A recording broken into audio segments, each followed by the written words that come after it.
turning back.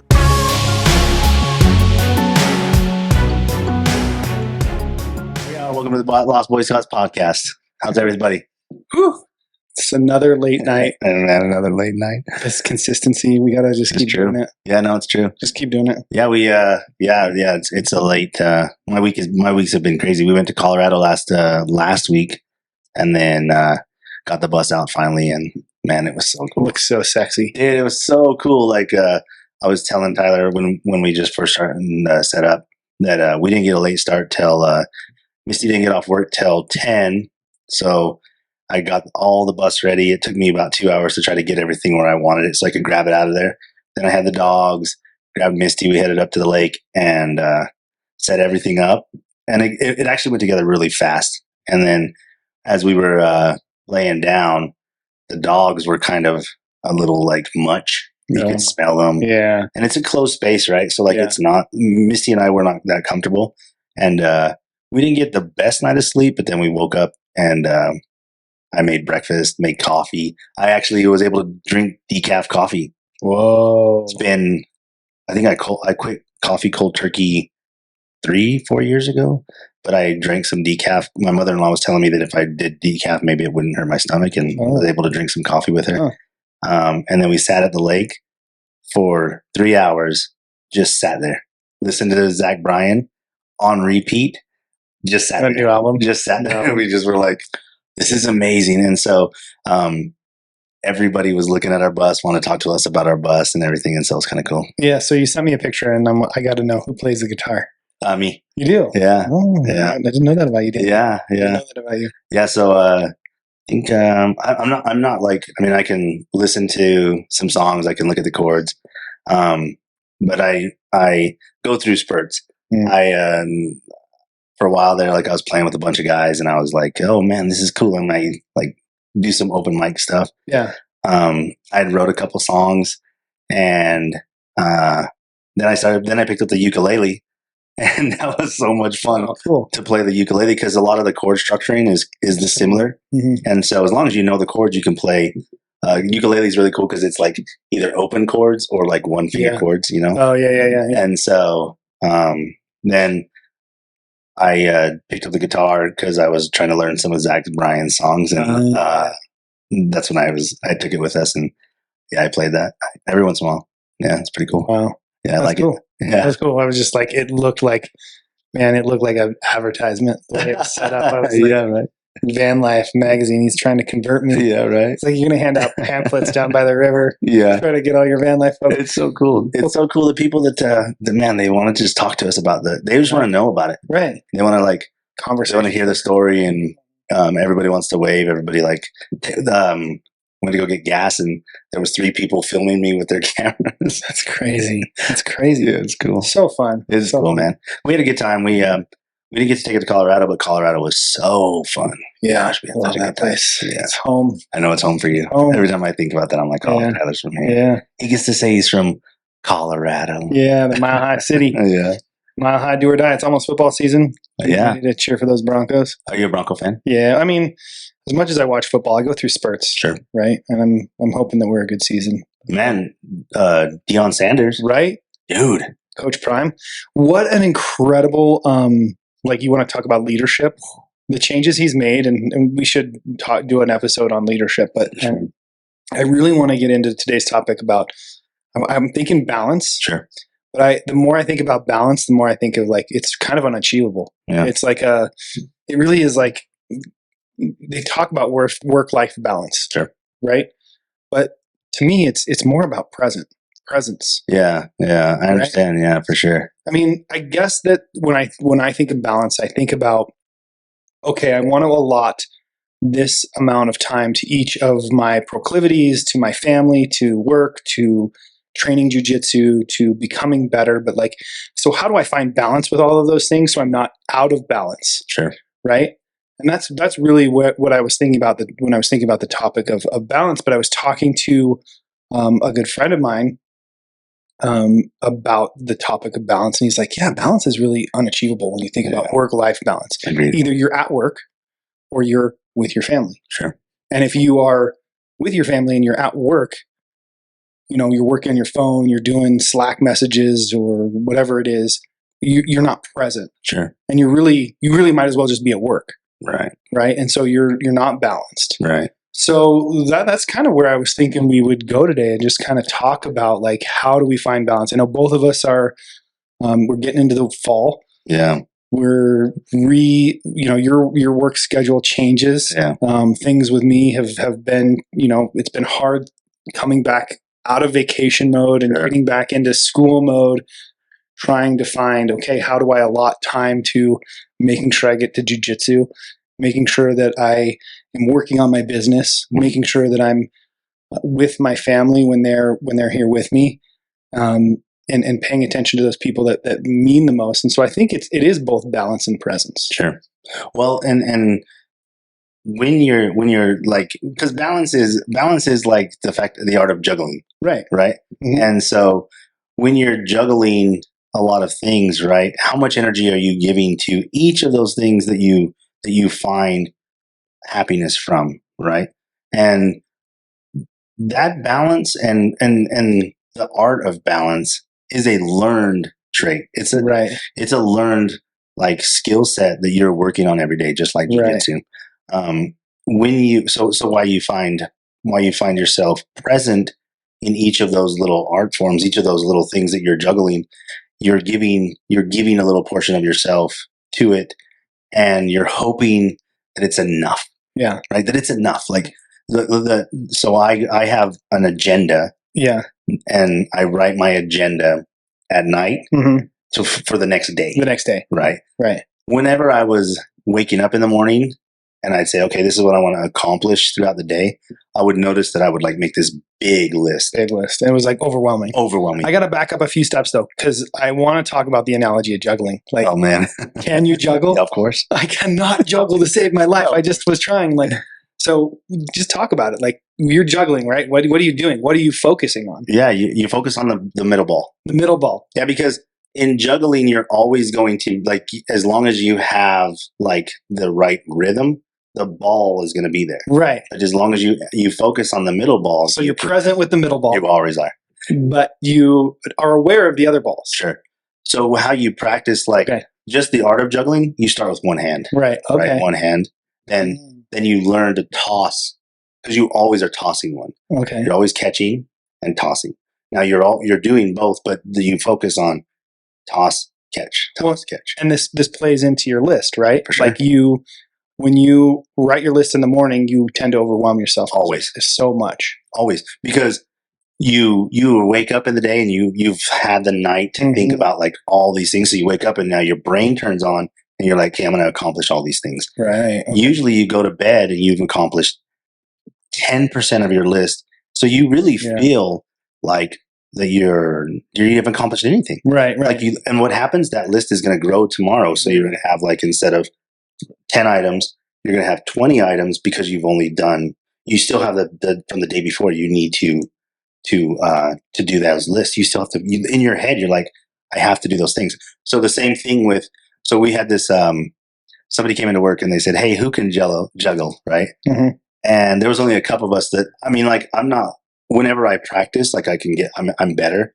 But one of the guys at my work, he was like, I'm teaching myself how to juggle. So people were like, oh, I can juggle. And there were some people that you were like, some could do like multiple, like, juggle with two hands. They would do this crazy 5, 6 items. The most I've ever gotten to is 4 when I was really practicing. But yeah, and there was a couple people that were like, I can't do it at all, and they never could. No, I mean, that's me. My brain, for whatever reason, like I don't know that I'm focusing on being present with the right ball. Sure. I'm too worried about the balls that are over here. And if you're saying you got to worry about the one that's in the air, then height matters.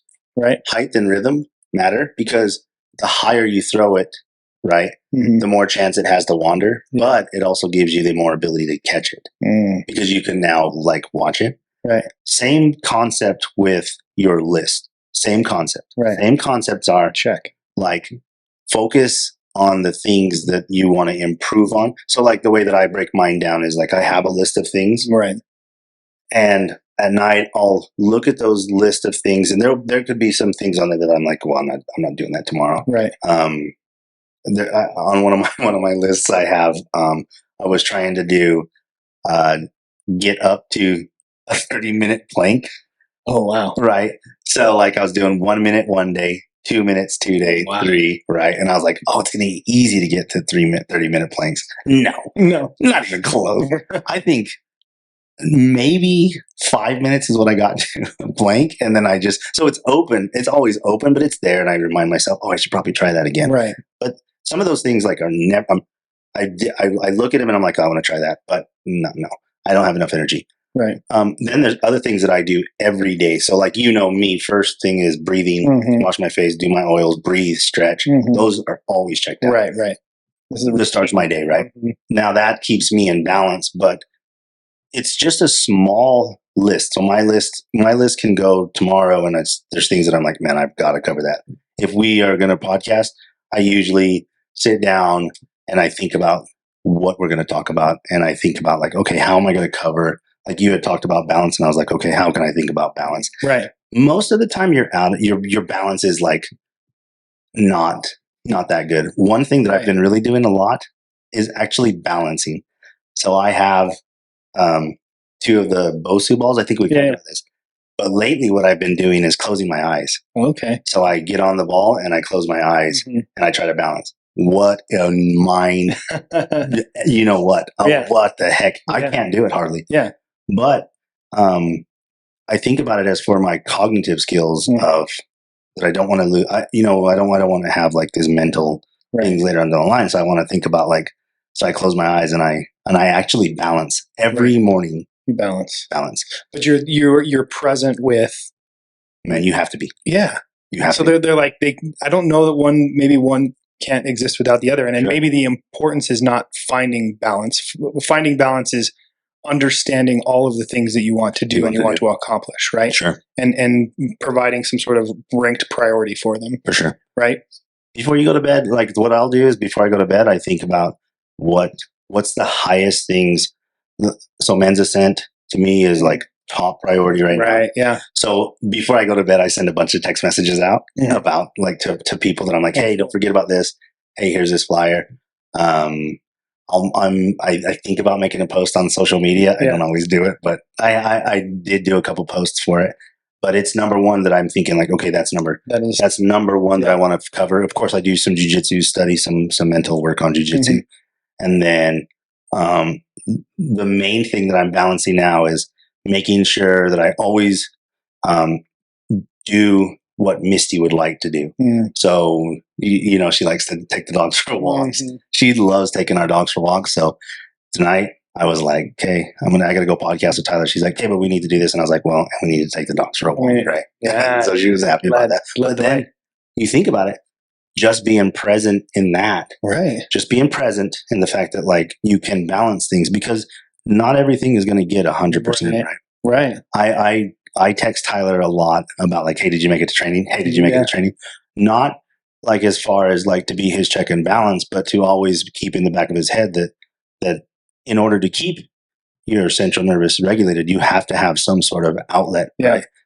You have to have some sort of outlet, because you can't have everything piling on top of you without actually having an outlet. Right.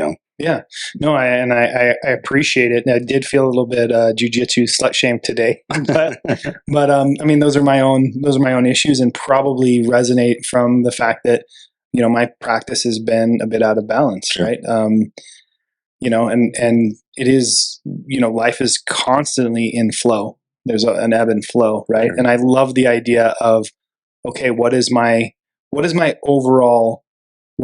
overall things that I need to balance? Right. What are the things that, I can do to, make sure that I'm progressing in all the areas that I want to progress. So having, they used to teach this analogy, and I don't know if it's taught everywhere, but I had a teacher that, brought a jar, and he had all of these rocks, big rocks, little rocks, and then he had a thing of smaller pea gravel. And he's like, how do you think you fit all of this in, right? If you dump the pea gravel in first, there's no room for the rocks.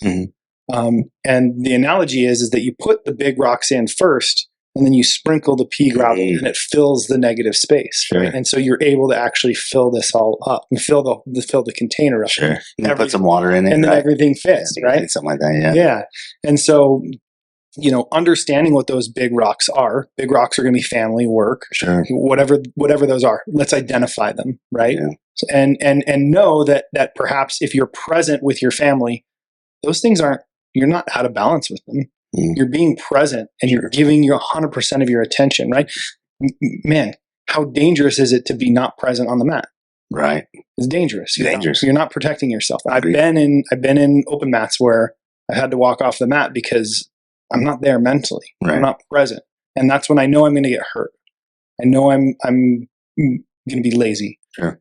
And so you have to be present in order to really maintain that balance. Yeah, agreed.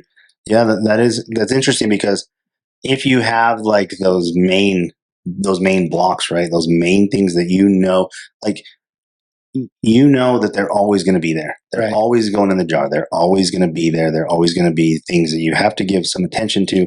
But with the idea and the fact that like, I often wonder, like, as Americans, like, just in the fact that like we dedicate so much time to work, right, to earning a living, right, to earn that living, right, and we sometimes forget that it's not so much about what we have. Like, yes, we have nice houses, we have nice things, but it's not so much about that. It's more like, could we balance, like, what's the amount of money that you need to make to be happy, right? And if we go to like a third world country, man, could you imagine, like, their happiness is based on completely different things than us as Americans, because we have all this like idea sometimes of keeping up with the Joneses and keep, those ideas of like, what you have is what I don't have, so I want that. Yeah, those external factors that distort our view. To distort it, yeah, for sure. And I have to like reground myself sometimes and tell myself, no, man, you don't need more. More is not is not better. And we were up at the lake, and you're looking up at that mountain, and you're seeing how much they've ripped it apart since we've moved here, and it sometimes is like, gosh, what's next? I mean, they're just, it's just gone. Yeah. It's gone. That whole mountain is gone. And at night, those lights stayed on the hotel. They were staying up the whole time. And I'm thinking, man, how much, what do you got going on over there? Yeah. And so it's out of balance for me, because I'm thinking, what's next? What are they going to do next? What's going to happen next? And so when you put those blocks in there, like, family should be number one thing, right? That should be like the biggest thing that family, what's not, and not like chasing something, but just building a strong foundation for your family, right? Which I think we work really hard for our families. Right. We work really hard to right some wrongs in our own childhood and our own past with our fathers and with our mothers, especially you and I with our mother sometimes. Yeah. Like, my mom is great, right? And she's awesome, but there's things that I'm always having to remind her, like, hey, don't forget, like, these things are out there. Right. So we work really hard on our family. We that is a big block for me. Right. I want to make sure my family's good. You do kind of have to bring, when I think of balance, I often think of a scale, right? Like, we have this scale, and it needs to be completely, level, and that is balance, right? Like, true balance. But at the same time, in the concept of juggling all these things, you're still balanced, right? Even though the things are in the air, being able to shut those off and not focus on task switching, then that's probably where I'm losing it in juggling. Like, I'm task switching. Oh, there's this ball over here, and I've got to grab it. And if you're watching the YouTube, you're getting an extra show today, because we're doing a lot of pantomiming juggling. So, I think you do have to kind of bring things into balance, and that doesn't necessarily mean that this scale is completely level. Right. there may be things floating in the air that aren't on the scale that you're not weighing and measuring. Like, Right. stop thinking of it as a scale to measure. If something is truly imbalanced, Sure. it's not weight. We're not specifically talking about weight. Yeah, and it could be like emotions can cause you to like look at something differently, like see things differently. Like, Right. if you're a little bit out of balance and somebody makes a comment to you that you're like, well, that caught me off guard. You could be like, you could react in a negative way. And if you do that with somebody that you love, then you have to now go back and like, hey, I didn't mean to do that. Right. That's, sorry about that. Man. Yeah. I was a little out of, my brain's a little out of balance. Yeah. Oh yeah. I'm constantly out of balance. I mean, I think it is managing that expectation and managing those relationships and bringing some of the past back into balance and understanding it. Yeah. Viewing it and knowing that it's there, right? It can be up in the air. It's fine. It doesn't have to be a weight on the scale. It doesn't. But if we're aware of it, and if we need to switch our focus to it, if we need to take a look at it deeper and then understand it, maybe we need to shrink that rock a little bit. Sure. And so it becomes one of those pebbles. Yeah. That'd be ideal, right? Those preconditioned things that we learn that keep us from being regulated. Agreed. We when we talk about ascent, we're going to be talking a lot about how do we bring our nervous system into regulation. Agreed. Is it balance or is it capacity? Sure. Yeah. Is it uncluttering? Yeah. Like decluttering a bunch, like your list, and being like, hey, that maybe you can combine some things together so that it's not two separate tasks, but both those tasks can be accomplished with one of your attention span. Yeah. And it's true. That's such a good, that's a good way to look at it, because balance is, so your central nervous system is such a funny, finicky monster. Well, I think we've lost touch with it. Yeah. Right. As we go back and we kind of touched on this, and I think in the ascent, episode a little bit, but like, we exist on both the predator and prey scale. But due to modern day technology, we've detached a lot of the senses that we would have used that we don't need them because we're not prey. We don't have to worry about the lion in our camp tearing us to shreds. Yeah. And so we have all these perceived threats. Sure. And we're now perceiving these threats, and they're not real. Sure. Right? The traffic that you sit in, it's a daily inconvenience. Sure. It's just inconvenient. Agreed. Right? It's not catastrophic. Nobody's bleeding, choking, or on fire. Agreed. Right? So do we need to get so emotional about the guy that cuts us off? Yeah, agreed. Right? Why aren't we seeking to understand within ourselves how our nervous system is balanced, or what the capacity is of it? Right? I like to think of it as lifting weights. Sure. Right? Can you lift two weights with two different weights on either end of the on your arms? On your arms? No. Right?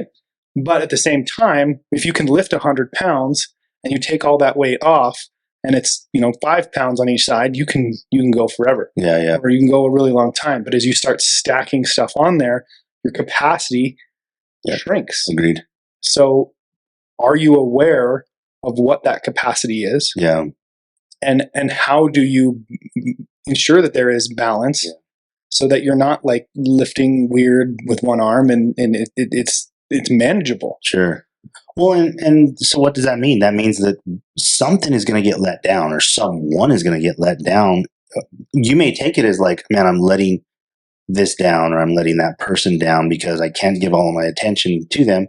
But maybe understanding that you can't give all of your attention to something is a better way to ease your central nervous system and your emotions, and then unbalance, so that it's not unbalanced. You're now balancing it with taking something off the plate. Yeah. Removing something from there. Yeah. Removing something because you're like, I can't give all my attention to that, right? Yeah, and go back to your values. Go back to your values. What do you value? What is important to you? Yep. What are those big rocks? Yeah, what are the ones that are the most important? Right. And it's okay to not give something your attention. Agreed. Or someone not. They may not need it. I mean, as long as you clearly communicate what you're capable of giving them. Don't over own it. Don't over personalize a reaction. Right. Understand, where the boundary is. Yeah. What are your boundaries with that interaction? Sure. And it's completely okay. And be kind to yourself. Sure. Be kind to yourself if you're not giving something your attention. I think in modern day work, we are sold a shitty bill of goods. Yeah. Right? Like we have Slack now on our phones. We're supposed to get text messages and emails. Are we supposed to respond immediately? Right. How are you? Yeah, I struggle with that. Right? Like if you text me and I'm driving, I'm like, man, I need to text him back. And sometimes I'll just instinctively start texting, and I'm like, man, what are you doing? Right. Put your phone down. Right. And I was like, that text message is not that important. That email is not that important. Right. That situation is not that important. That somebody's not going to understand that you're driving. Right. Right. And no, that is true. Like you put all these expectations on yourself and these ideas that can't wait. Right. That can't wait. No, that can't wait. That can't wait. Toxic relationships, toxic relationships with a job, with another person, with another entity. Anything that's toxic can cause you to have some unbalancements. Right. You can be completely off balance because that energy from that other person and that other situation is now drawing you, and it's weighting that, like you said, that weight is now like being uneven. Right. with your emotions that you're given to eat something, and those toxic things can cause you to be really unbalanced. Yeah. Really unbalanced, Yeah. especially as a man. Oh, for sure. For sure. And I think, if we ignore something long enough, right, it can become toxic. It can fester. If we ignore looking at some of the subconscious routines we learned from our mothers, from our fathers, from our past relationships, right? We ignore that. What we resist persists. Sure. And it can spill over. What's that saying that, like, if you don't address your childhood traumas early on, your adult relationships will. Yeah. Yeah, they'll come up. Right. And I can speak from firsthand experience, right? That when I look back at my divorce and the 19 years I spent with my ex-wife, like, there were things that I was not aware of, right? I was not aware of it. It was subconscious stuff that was just kind of coming out. Sure. And I needed to take a look at it. Sure. And I needed to bring it into balance by understanding what it was, why it was there, and why my ego was so insistent on protecting it. Yeah. Yeah. Because you're like, man, you like take so much ownership. Right. Yeah. You buy so much of that stock, and you're like, I cannot get rid of this stock. Right. Like, that's me. Yeah. That's who I am. That's who the person. I remember one time I was talking with my uncle who had been married for a while, and you always hear this 50-50 of a relationship, right? Like, I've always been like, I was always like 50-50. I bring in 50, Misty brings in 50, and then my uncle was like, no, that's not even close what you're talking about. And I'm like, what do you mean? He's like, no, you bring in 100% of yourself. Misty brings 100% of herself, and you meet in the middle. Right. Sometimes you're bringing in 80. Sometimes Misty's bringing in 20, but you cannot do more than what you can't do 150 to cover Misty's other 50. Right. You can only do 100% of what you can do, just for you, what you can do. Sometimes you're doing 80, and that's going to help Misty, but she can't expect you, Danny, to do more than what you're physically able to do. And I was like, wow, that was a lot for me, because I thought, no, I can always cover and carry Misty, which there are times when we both help each other and cover each other, but she has to do her part. Of course. She has to do her. I'm not responsible to do 200% just because she can't do 100. Well, and the awareness of saying, like, if I show up home and I'm at 20%, I've got to be able to communicate that. Yeah. I'm at 20%. I need some time to figure out how I can recharge get myself to, at a minimum 80, right? Like 80%. Well, and I think that you and I both probably do a more than exceptional job of, like, boom, ready to go. Yeah. Right. Especially in front of our families, because we did come from single mom homes where we did have to we did have to carry some burden. So it's Right. like, it's okay, man. Like I'll carry some burden, but I can't do more than what I'm Right. physically able to Well, do. yeah, as soon as we start over functioning, we lead to that toxic breakdown. Agreed. As soon as we start over functioning, we lead to that toxic breakdown. And the ability to voice, hey, I'm at like 50% to your Yeah. significant other. They're so appreciative of it because what happens? Right. They feel like, oh, I can carry you now. Right. And they may not have ever felt that way. Right. Because you've never given them that space where they can feel that way. Right. And so that balance of talking and sharing and being able to externalize what we're going through as men gives our significant other the ability to counterweight that balance 100%. of life, right? 100%. And you know what I think some next level relationship shit is when you both are at 20%. You know, you each go your separate ways, you go to work and you come home and you're both drained. What do you do? And if you can sit down at the table and say, honey, I'm at 20%. I know you're at 20%. How do we mitigate this so that we don't just trigger each other into, you know, and maybe that's it. Maybe that's it. Maybe you just call it a day and say, hey, we'll recharge and, you know, but you have to have that conversation. Agreed. You know, and that, I think it would be some next level relationship shit if you could sit down and say, what is our mitigation plan for us both being low? Yeah. Yeah. It's easy to do it when it's when everybody's jiving, right? When you're like having a good time and you're bopping. But it's hard when your other partner is like not giving 100%, you can't give 100%. That's hard. And to be able to convey that to your family, significant other, man, any relationship that you have with work, with life, if you can have a healthy, balanced conversation with or a relationship, it's only going to help you, right? Now we're going to fail. We're not always going to, man, maybe I reacted not the right way. Sure. Right. And that's happened with me, you know, when I was younger. I've said this before, when Misty and I would fight when we were younger, I honestly thought we were getting divorced. Right. I honestly would say in my head, I would catastrophize. I can't remember how you said that word. You always have, you have these great words. I've got the best words. We'll get to the charcuterie board. Here shortly. Yeah.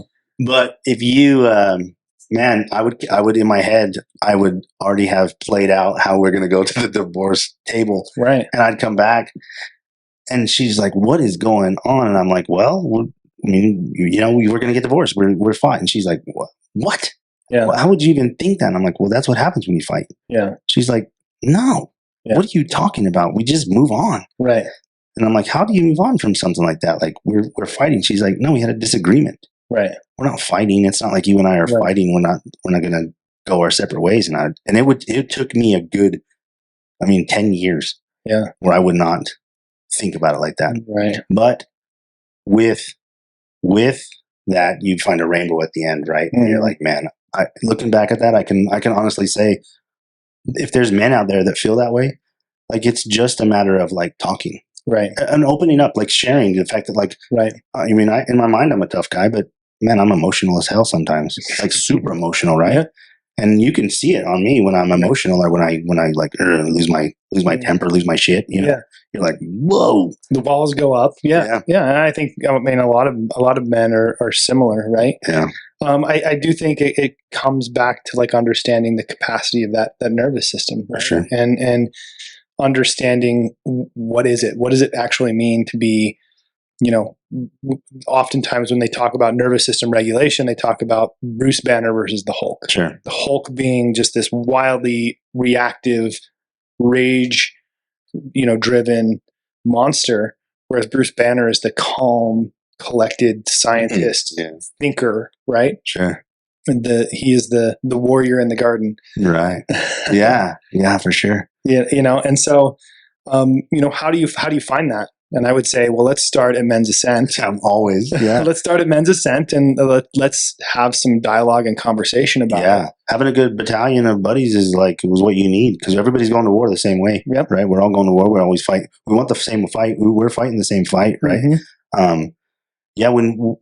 When Tyler and I talk about the Men's Ascent and when I'm telling people about the Men's Ascent, I'm always telling them like, hey, we're just trying to get together. Mm-hmm. Tyler and I are going to share what we're working on. We're going to share our our project. We're going to share our directions that we see our common unity, right? Our community.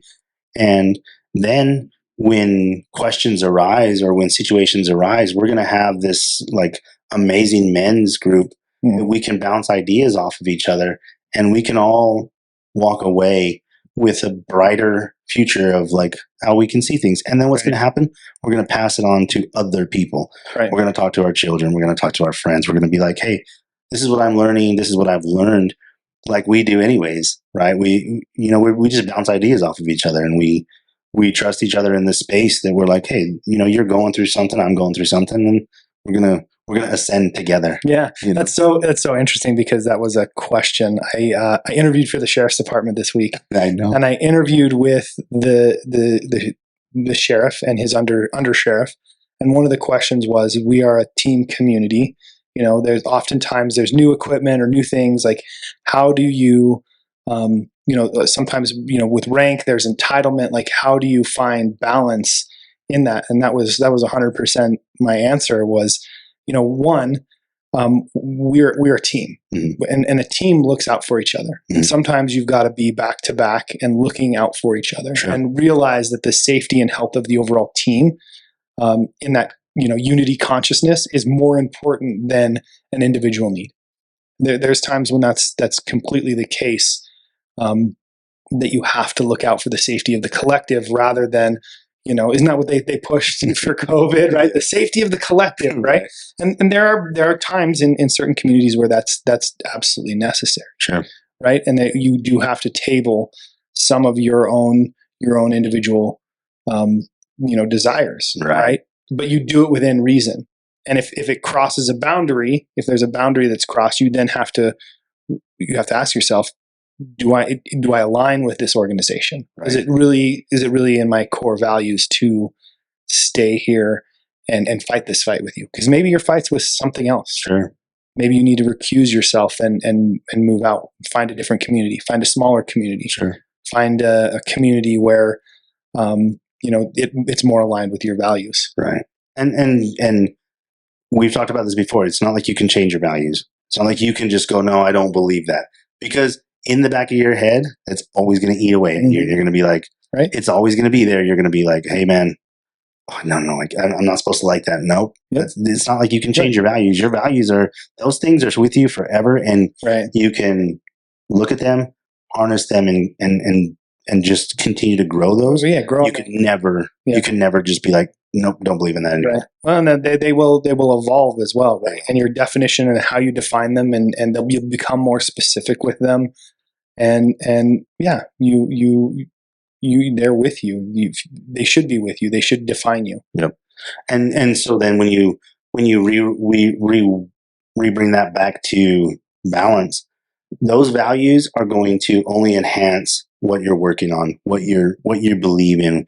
And like I told you, like from the beginning, when you sit down at night and you write your goals for the next day, like those are always evolving. Those are always going to change. And as long as you have your core things that you work on, the core things that you do every day, you're going to be able to have a sense of balance. Today they were teasing me at jiu-jitsu because, they haven't seen me as much in Park City because of my work schedule. And, I was leaving and I had already texted Tyler that it was a bunch of white belts. And I was like, man, this class is so good for you. Cause it was Preston and then like 10 white belts. Yeah. And I was like, man, this is like one of those classes where I was like, I'm going to tell Tyler, like kind of put a little pressure on him that he probably should be there. And then, but it's okay if you can't go, right?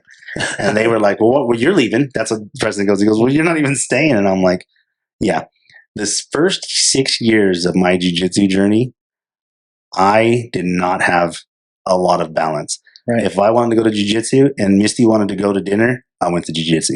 I didn't balance anything like that. Right. Not that I wouldn't, like if Misty was like, hey, I need you for this, but on my schedule, I was at class that day. And if professor said, hey, I need some, can you be there? Cause, some other guys are dropping in. Yeah. I would be there, and I was always making sure that I was at jiu-jitsu because I was like, man, that's how I identify myself. So like it's kind of abnormal for them not to see me there and for me to be leaving. Right. And what I told them is like, now I'm comfortable in like my journey where I'm like, it still wears on me. It's still like I'm driving home and I'm like, am I making the right decision? Right. I need to go back there because it's a bunch of white belts. So I can practice everything that I'm working on, right? With little to no exposure of me, right? Having to worry about myself. I can practice on everything that I'm working on. And I was like, nope, you're doing the right thing. You're doing the right thing. So subconsciously, right? I know I'm doing the right thing. Right. So that's when you know, like, yes, we're going to be chaotic. We're going to have all these things and we're not going to be able to juggle everything right away. What we're going to have to do is just bring it down to just, can I do one ball? Just the rhythm. Can I do two in one hand? Right. And then now focus on just the middle ball. Right. Yeah. And so when you adjust that, when you move that to life skills, right? It's just the concrete rock foundations. What do we need to put ourselves into? And not dopamine dumping. Right. Not this crazy social media world where it's all fake bullshit. And I was telling my kids that the other day. I was like, man, what's your screen time? What's your hours on your screen time? Because I know what mine is. And mine is sub 5 a lot of times, Right. And so I'm like, that's fake. Put your energy somewhere else, man. Yeah. Oh, 100%. Put your energy somewhere else. 100%. And so that's what I think, like, when we talk about balance and when we wrap this up, like, such a fun concept because it's like your friend said, there is no such thing. Yeah. There really isn't. It's presence. Right. It's present. It's being focused on certain skill sets, certain things that that, okay, these are the things that I have to focus. Like you were saying, like, there's things right now that you just have to put some energy into. Yeah. So there's some other things that are taking the back burner on. Right. And that's fine because it's not that they're not there. It's not that they're not the pea gravel that you can find some time to put them in, right? Yeah. Yeah. But that's not how we build a solid building. Right. We don't put it on teetering rocks. We put it on solid foundation. Right. So true. So true. What, man, cool episode today. Super stoked that we were able to kind of just dive into this. It could go so deep. So funny. Well, I want to go back to something that you said that like brought into my head. Let's do it. So you were talking about us being praise and that we're sometimes predators and we're sometimes praise. And so that book about the horses, the horse, what's it called? Think Like a Horse. Think Like a Horse. So in there, he's talking about horses and their prey animals, right? And he was talking about how a colt is born and they're bucking. And I've always wondered, well, why? Like, I don't understand why that horse is bucking. And he's like, well, it's because a mountain lion he doesn't know if it's a mountain lion or a person on the back. And I thought, oh, that makes sense. Yeah. That makes so much sense. Yeah, that's why. And that's why they don't like it because they have no idea what's on their back. The only concept that they have of something being on their back is something trying to eat them. Yeah. Right? I was like, that makes so much sense because I was like, I don't understand why they don't, like, what? Man, what else are they there for? Right. It's you learn so much. I've learned so much from that book, and I want to do a deeper dive into that book. Yeah, the way that they do their community, they have a hierarchy of animals. So he's talking about how when they're feeding, and the one horse goes in there and it starts to get bullied out of there because it didn't do its correct. Right.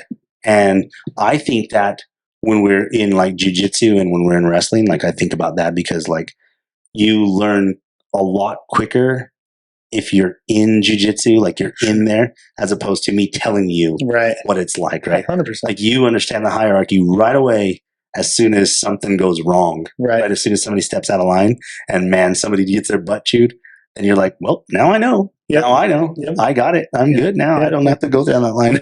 But that book is cool. Put myself into check. Yeah, no, that's a good book. Did you finish it? So I'm pretty close. Okay. Right about an hour left, but I've got most of it. He has some really cool stories. Some of the dialogue, like some of it was just like, I didn't really understand this. Like it was a little too, I mean, like horses are great. I think they're great, but I got lost a couple times and I'm like, I have no idea. Yeah. It's his ability to relate a lot of the stories to, coaching and learning yourself. And it's interesting. And Yeah, I can't wait to do an episode. I know. I think we need to do an episode because I was, helping my friend corral her horses into her corral, and she's like, "No, you gotta show it. You gotta be the bigger person. You can't be like, it's not like a here horsey, like come over here. No, you gotta like get around its neck, and you gotta kind of you're the boss here. Yeah. You are the boss here. Otherwise, it's gonna bully you back, especially when they get to that kind of well trained. If it's eating or it's feeding, like and you want it to go back in the pen, you have to like physically move its attention to where it needs to be. And I was like, man, this is not my world. Yeah, but I can see so many life lessons here. And I think when you get to the heroes and horses part, I think I'm headed up to that charity in the beginning of October. Oh, very cool. Yeah, we're gonna go do a fundraiser up there. And I'm going to be a guest. And so hopefully after that episode, after that event, I'll have a little bit more perspective around the book that I can share. And so, do you meet that guy? I don't know if he'll be there or not. Like again, Ernest, I think his name is. Yeah. Not my world. Same, but, after reading the book and hearing the parallels of to life, like I'm very, very interested. Sure. Yeah. And man, their ability to, talk about balance, right? Holy crap. I don't he was talking about the having to put like a burlap sack on the back of the horse to teach it that when I'm on there and I put my raincoat on, I was like, oh man, I never even thought about something like that. But could you imagine a horse running 100 miles an hour because it's got spooked by you? Yeah. But you're on it. Yeah. You're already on the damn thing, and now it's scared of you? Yeah. Talk about balance. Holy crap. How do you keep your mental wits about you when this thing is like a freight train? Yeah. I was watching a video the other day and a horse was out of control. And the horse would just stand and then jump on its side hard. And then he said, if you listen to the sound, the horse doesn't care about itself. And it was like the loudest thud, but it was just as soon as the rider would put a foot on him, he would drop to him. And I was like, I don't understand. What is that thing bred for? It's supposed to be ridden, right? Yeah. No, that's not the way it is. So talk about balance, man. Those people, those dudes, they have those things are monsters. I get it. It's a whole different world. For sure. What a fascinating parallel to we can draw from. So I'm stoked for you to go up there and hang out with those people and learn some more. Yeah. So what else you got coming up? Men's Ascent. Sure. Men's Ascent is 100% the biggest priority. Blue belt test, still waiting on a date. October 14th? I think it's going to change. You really? I have a hunch. Really? Yeah, I have a hunch it's going to change. Yeah. It's so funny. It's so funny that the blue belt test brings out so many like dynamics. Yeah. Because it comes with promotions. We had that episode about promotions right after it happened, right? Yeah. And so that balance in itself is, I'm not jealous of. I'm glad I don't run the schedule in the academy because it's just, there's people that want to test. They don't want to wait a whole another 6 months for the next test. And October 14th is the date of that retreat. So I reached out and the academy was like, yeah, we've got a couple people that have conflicts with that date. Oh man, maybe you guys can change it. Yeah, for sure. I think I'm hoping they'll move it and push it forward a little bit, or move it closer or after. I might prefer closer. Okay. I might prefer closer. I know there's other guys that have conflicts after. It's a lot of dynamics. It's like herding cats, right? It is. It's like herding cats. Herding a bunch of horses. Herding a bunch of horses. Yeah. So, what about you? What do you got going? Me? Yeah, man. So birthday coming up. Yeah. We're trying to get out of town one more time before it's getting cold. Yes, you know me. Gosh, I hate the cold. So cool thing I am helping with Park City Wrestling. Oh, cool. Helping there, and kind of helping try to get some stuff going. They've got some momentum. They've got a new move-in school director that has a bunch of wrestling experience, and he wants to build the push it forward a little bit. Cool. And so, so we're going to be helping them this year. Men's Ascent, pushing. I'm kind of doing like a bunch of like reaching out, like really like calling people and telling them that I had about an hour conversation with some men today, and it was a man and his sons that I was kind of telling them about the Men's Ascent, just so they could pass it on with their community and their church. And then that's about it for me. yeah, we're just working a bunch and trying to get the bus ready and trying to find some balance with that because I'm trying to go out every day, and Misty's like, "No, we can't go out. I gotta work." Yeah, and I'm like, "Dang it." Yeah. So I mean, it's good. It's fun. We're having a good time with a lot of things. Yeah, just getting that last bit of sunshine in. Trying to, man. The snow comes and today was beautiful. Get to hibernation. I know. I was on the motorcycle all day. I seen. I just had a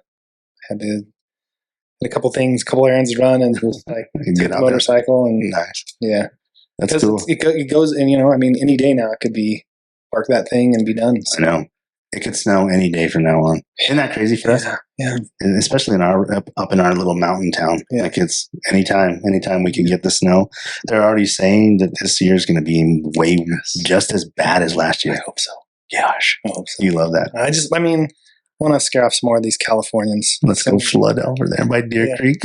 Yeah. I mean, the water looks way low. I was in the river for the first time this week. Oh yeah, I seen that. It's back to kind of normal levels. I wish I would have gotten in more when it was deeper. I know others were, and just didn't have time. Sure. Yeah. No, that was a cool. We appreciate you guys listening to us. Yeah. Thank you guys for sharing our space. I've seen a couple people on social media sharing our stuff. Preston, thank you so much, man. Yeah, Preston, dude. Preston shared us again on our little jiu-jitsu websites and stuff, and was talking us up. And so, thank you so much, Preston. We're grateful for you guys, and come see us, come hang out with us, come share some space with us, give us some insight, and then us anytime you want. You know where we're at. Yep, I'm training tomorrow at 11. Nice. Saturday we'll be down in Lehigh. Saturday. Come see us on Saturday. Yeah, come down. Saturday's a good class. It's a good class on Saturday, and then we'll have all that stuff coming on. And if you guys have any questions, shoot us a DM, shoot us a shot. Yeah. Let us know what you guys want us to what you guys have in mind, and give us some thoughts. That's cool. We appreciate you guys. Cool. And where can we find you again? Yeah, Lost Boy Scouts. Just about everywhere. Instagram, sure, Twitter, Facebook, all those places. Cool. You've heard it before. Yeah. Like and subscribe to the podcast, man. That's where we really need you. Get in the comments, get engaged. We're building a community. If you dig it, engage with the community. Sure. Yeah. Okay. Yeah. Thank you guys. Cheers. Cheers. Rise up and turn it back.